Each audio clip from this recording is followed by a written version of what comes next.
இன்னொரு பாருங்க, இந்த மரம் இருக்கா புரியுதா? இந்த மரம் என்னன்னு தெரியுமா உங்களுக்கு? இந்த மரம் காட்டுறேன். இது என்ன மரம்? என்ன சொல்லுவோம்? முள்ளு முருங்கை.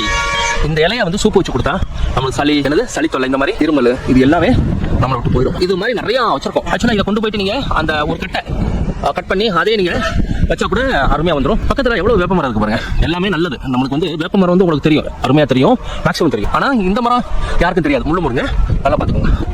இந்த மரம் யாருக்கு தெரியுமா? இந்த மரம் வந்து புங்க மரம். இந்த புங்க மரம் 1 டன் ஏசி இருக்குல்ல, அந்த அளவுக்கு கூலிங் கொடுக்குங்க, அந்த அளவுக்கு நல்லது. இது என்ன மரங்க?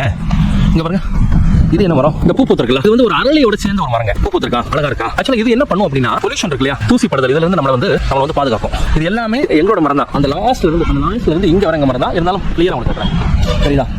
இங்க பாருங்க, உங்க மரம் சொன்னேன், இது வந்து ஒரு அரளியை சேர்ந்தது தான். இந்த மரம் வந்து என்ன சப்போர்ட் பண்ணும் அப்படின்னா, இந்த மரம் வந்து உங்களுக்கு காற்றை சுத்தப்படுத்துங்க. அப்போ அந்த லாஸ்ட் வர இருக்கிறது எல்லாமே நாங்க தான் வளர்க்குறோம், நாங்க தான் பாதுகாக்கிறோம். எங்களோட பண்ணையில கழுத மட்டும் இல்ல, ஒரு 100-200 மரங்களும் இருக்கும்.